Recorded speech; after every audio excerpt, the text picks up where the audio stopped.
On January 26, 1962, the unmanned Ranger 3 spacecraft was launched. About 2 days later, it passed by the moon at a distance of 22,000 miles. This lunar flyby was closer than the earlier Pioneer 4 flyby in 1959, but its mission was a failure.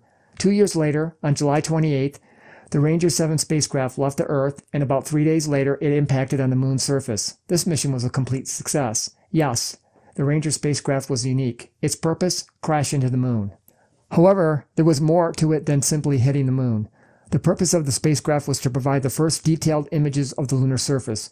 They carried 6 cameras with different field of views and different exposure times and scan rates. The missions were broken up into 3 different design configurations called blocks.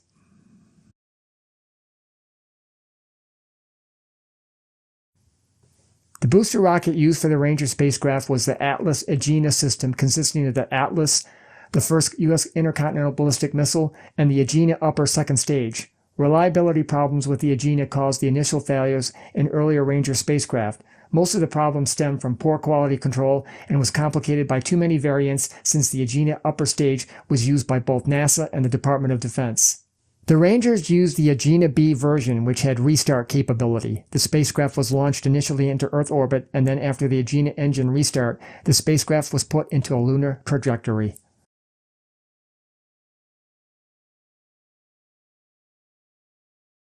Ranger 1, launched on August 23, 1961, Earth orbit failure.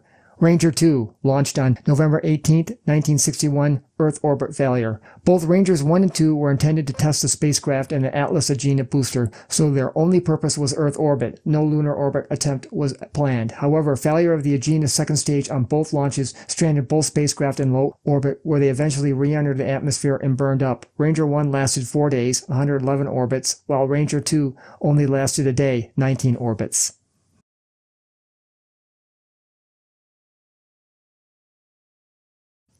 Ranger 3, launched on January 26, 1962, lunar failure, missed the moon by 22,000 miles, 35,000 kilometers.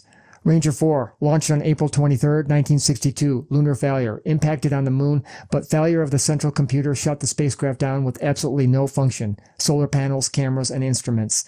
Ranger 5, launched on October 18, 1962, lunar failure, missed the moon by 450 miles, 725 kilometers. In the case of the Block 2 missions, there was quite a bit of frustration. NASA had succeeded in correcting problems with the Atlas Agena booster by improving quality and reducing the number of variants, but now this was overshadowed by complications with the Ranger spacecraft. All 3 probes failed. The Block 2 spacecraft were designed with a small capsule that would separate from the main body and make a hard landing on the surface. Surprisingly, to ensure a successful landing, the capsule was encased in balsa wood. Unfortunately, failure of these missions did not allow these capsules to make it to the surface, with the exception of possibly the one on Ranger 4, but the impact was on the far side of the moon. The small capsule carried a battery and a seismometer.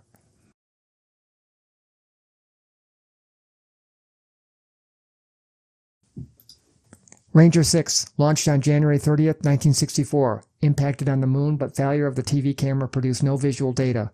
Ranger 7, launched on July 28, 1964, mission success, impacted at Mare Cognitum.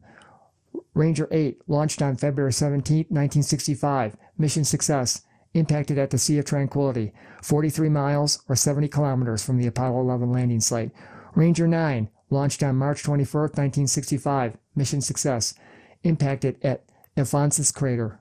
The success of the Block 3 program was a result of a different approach to the design of the Ranger spacecraft. Gone was the overcomplicated instrument-rich approach, replaced with a more simple design with redundancy built in.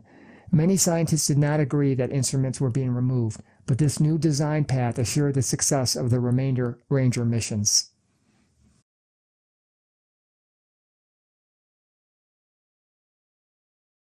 It is interesting how a superstition can start among engineers and scientists who usually don't believe in anything that they can't see or touch, or in anything that doesn't conform to the scientific method. However, after the success of Ranger 7, it was observed that someone in mission control was eating peanuts. From then on, for all unmanned space flights, the jar of peanuts became a permanent fixture as an interesting way to ensure the success of the mission.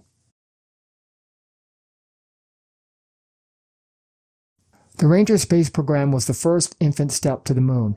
It would pave the way for 2 other unmanned spacecraft programs that would follow in just a few years, the Lunar Orbiters and the Surveyor Landers. Both of these programs would scout for landing sites and set the stage for the manned moon landings.